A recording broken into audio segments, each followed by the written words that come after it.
당신은 한밤중에 깨어서 왜 다시 잠들 수 없는지 스스로에게 물어본 적이 있나요? 아마 이것은 단순한 불면증이 아닐 수도 있습니다. 어쩌면 그것은 하나님이 당신을 부르고 있는 것일 수 있습니다. 새벽 3시에서 5시 사이에는 매우 특별한 시간이 있습니다. 성경 전통에서 이 시간은 밤의 마지막 경계로 알려져 있으며 신의 임재와 영적 현현이 나타나는 시간입니다. 많은 하나님의 사람들이 이 시간에 변화적인 경험을 한 것은 우연이 아닙니다. 창세기에서 야곱은 새벽에 여호와를 만나 축복을 받을 때까지 떠나지 않았습니다. 마가복음에서는 예수님이 4번째 경계 동안 물 위를 걸으시며 폭풍 속 제자들을 안심시키셨습니다. 아마도 이 시간에 당신이 깨어나는 것은 우연이 아닐 수 있습니다. 그것은 하나님께서 당신을 가까이 부르시는 초대일 수 있으며 기도하고 가족을 위해 중보하며 당신의 길에 대한 인도를 받으라는 초대일 수 있습니다. 많은 사람들이 이 시간을 악의 시간이라고 부르지만 사실 이것은 하나님의 선택된 사람들이 영적 수호자로 일어나는 시간입니다. 만약 당신에게 이런 일이 일어난다면 그것에 맞서 싸우지 마세요. 단순히 다시 잠들려고 하지 마세요. 이 순간을 활용하여 마음을 열고 주님의 임재를 구하세요. 바로 이 고요한 시간에 하나님은 약속을 보여주고 응답을 주며 당신의 삶뿐 아니라 다음 세대에도 축복을 줄 수 있는 은혜를 주실 수 있습니다. 새벽 시간은 단순히 수면의 방해가 아닙니다. 그것은 훨씬 더 큰 무언가를 위한 부름입니다. 하나님은 이 순간들을 사용하여 당신의 운명을 형성하고 그분과의 관계를 깊게 하기를 원하십니다. 당신이 이 깨어남에 어떻게 반응하느냐에 따라 당신의 삶 전체가 변할 수 있습니다. 새벽 3시에서 5시 사이 우리가 가장 취약할 때 하나님은 우리에게 인내와 영적 경계를 요구하십니다. 이 시간은 간절한 기도에 몰두하고 하나님의 목적에서 벗어나려는 모든 시도에 맞서는 시간입니다. 깨어나기 전에 꾼 꿈에도 주목하세요. 그것은 하나님께서 당신이 기도 중에 드러내길 원하시는 것에 대한 단서를 담고 있을 수 있습니다. 이런 꿈들은 당신의 기도를 주님의 뜻과 맞추어 더욱 강력하고 집중되게 도와줍니다. 감사는 필수적입니다. 새로운 날, 하나님의 약속 영적 수호자로 선택받은 특권에 감사하세요. 새벽의 고요함과 평안을 활용하여 깊이 하나님과 연결되세요. 욥기 33장 14, 15절에서 말하듯 하나님은 휴식 중에도 자주 말씀하시며 꿈과 환상을 통해 우리의 마음에 지시를 주십니다. 그러나 이러한 메시지는 묵상을 통해 이해되어야 합니다. 묵상은 큰 동작을 요구하지 않습니다. 단지 신적 임재를 인식하고 침묵 속에 머물며 하나님께 삶 책임 또는 미래 사건에 대한 지시를 보여달라고 요청하면 됩니다. 조용히 머물 때 당신은 영적 왕국의 비밀을 포착하기 시작합니다. 꿈에 대한 해석과 실천할 수 있는 지침을 받게 됩니다. 하나님은 이 순간을 사용하여 오래된 문제의 해결책을 주거나 중요한 결정에 대한 응답을 제공하고 준비된 축복을 받을 수 있게 하실 수 있습니다. 새벽 시간은 혁신적인 아이디어를 가져오고 재정, 인간관계, 일상적인 도전에 대한 길을 보여줄 수 있습니다. 이 실천은 새로운 것이 아닙니다. 마가복음 1장 35절에서 예수님은 새벽 전에 일어나 외딴 곳에서 기도하며 새로움과 인도를 구하셨습니다. 이 끊임없는 하나님과의 교제가 그분의 지혜와 능력의 원천이었습니다. 우리도 같은 본을 따르면 우리의 영적 여정도 풍성해지고 아버지와 더 깊은 관계를 경험할 수 있습니다. 이 시간 동안 하나님이 드러내시는 모든 것을 기록하는 것이 중요합니다. 통찰, 생각, 신적 응답은 앞으로의 날들을 위한 귀중한 지침이 될 수 있습니다. 또한 하나님께 질문하고 그분의 응답을 인내심 있게 기다리는 시간을 가지세요. C.S. 루이스가 말했듯 우리는 우리가 믿는 존재가 됩니다. 당신이 이러한 순간을 위해 선택되었다고 믿는다면 그 부름 앞에서 태도가 변하게 됩니다. 또한 하나님은 말씀을 통해 우리에게 권능을 주셨습니다. 성경은 생명과 죽음이 혀의 권세에 달려있다고 가르칩니다. 이 시간을 축복을 선언하고 밤에 적이 심은 악의 씨앗을 무효화하며 모든 영적 반대의 승리를 선포하는 데 사용하세요. 이 순간은 생명의 씨앗을 심는 시간입니다.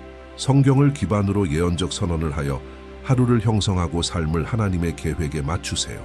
여호수아 10장에서는 여호수아가 태양과 달에게 하나님의 목적에 순종하게 한 예를 볼 수 있습니다. 마찬가지로 우리는 우리의 말을 사용하여 현실을 변화시킬 수 있습니다. 이 깨어있는 순간들은 따라서 신적 부름입니다. 깊은 교제, 영적 각성, 그리고 하루를 하늘 뜻에 맞게 형성할 기회입니다. 마음, 결정, 행동을 하나님 뜻과 맞추고 새벽의 고요함과 평안을 활용하여 인도 평화 풍성한 축복을 받으세요. 자연의 요소들은 여호수아에게 순종했습니다. 태양은 전투가 끝날 때까지 하늘에 머물렀습니다. 이는 우리도 주변에 일어나는 일에 영향을 미칠 권세가 있음을 상기시켜 줍니다.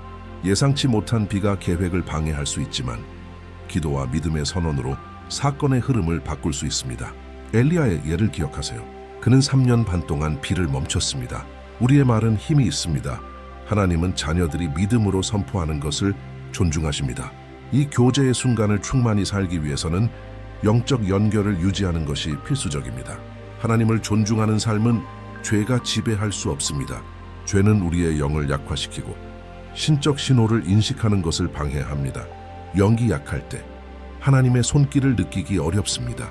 그러므로 영적으로 강해지는 것이 필요합니다. 성령 안에서 기도하고 예배와 마음을 높이는 음악을 통해 영혼이 하나님 음성을 들을 수 있도록 준비하세요.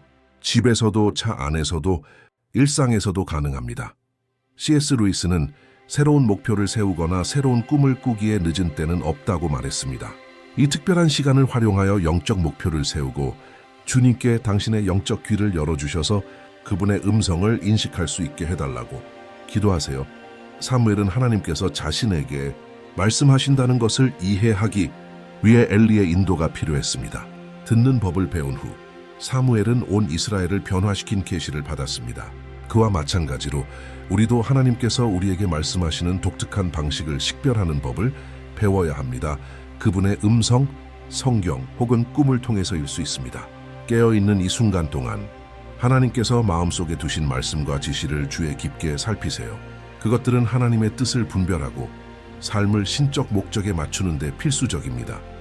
하나님께서 마음에 어떤 것을 두셨다면 성경을 펼쳐 그 말씀을 묵상하며 답과 이해를 구하세요. 꿈이나 환상을 기억한다면 모든 것을 일지에 기록하세요. 이는 단지 신적 지시를 보존할 뿐만 아니라 하나님께서 약속을 이루신다는 증거가 됩니다.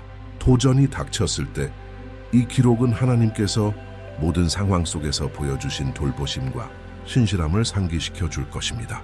C.S. 루이스는 어려움이 종종 평범한 사람들을 비범한 운명으로 준비시킨다고 현명하게 말했습니다. 이는 현재의 도전이 더 큰 계획의 일부임을 믿고 인내하도록 우리를 격려합니다. 기도 중에 성령님께 중보 기도를 얼마나 해야 하는지 물으세요. 때로는 10분이나 30분 만에 답이 올 수 있습니다. 인도를 받았다고 느낀다면 휴식을 취하거나 하루의 활동을 시작할 수 있습니다. 하나님께서 다른 사람에 대해 무엇을 드러내신다면 그 사람을 위해 중보 기도에 전념하세요. 특정 메시지를 전달하라는 지시를 받았다면 성령님의 인도를 구하여 지혜롭게 행동하세요. 일부 계시는 섬세하며 분별이 필요합니다. 이 시간은 신적 계획에 맞춰 삶을 조율하고 영적 강화를 얻으며 깊은 목적과 영향력을 가진 여정을 변화시킬 기회입니다. 육체와 마음이 피곤할 때도 하나님의 부름에 응답하는 것은 경외와 헌신의 행위입니다. 하나님께서 이 순간 당신을 깨우실 때 단호하게 일어나 창조주와의 교제를 잠들고 싶은 욕망보다 우선하세요. 매 순간은 하나님과의 동역을 강화하여 그분의 목적을 지상에서 이루는 힘이 됩니다. 이 부름을 무시하면 당신의 삶뿐 아니라 주변 사람들의 삶에도 영향을 미칠 수 있습니다. 따라서 의도적으로 매일 하나님 앞에 서는 시간을 만들고 특히 아침의 고요함과 평온 속에서 깊이 연결되는 시간을 가지는 것이 중요합니다. 하나님을 진정으로 아는 것은 친밀함과 관계를 향한 진심 어린 갈망을 요구합니다. 단순히 필요나 요청을 제시하는 것으로는 충분하지 않습니다. 마음을 열고 연기 하나님 성령과 연결되도록 해야 합니다. 이 헌신을 통해 주님은 뜻을 드러내고 인도를 주시며 점점 더 친밀한 관계를 세우실 수 있습니다.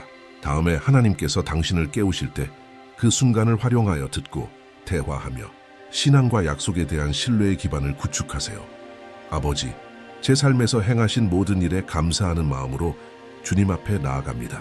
제 모든 의존을 주님께 맡기며 세세한 부분까지 돌보시는 주님의 중요성을 인정합니다.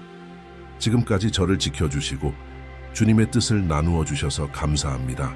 주님의 선하심과 주님을 더 깊이 알 수 있는 기회에 감사드립니다.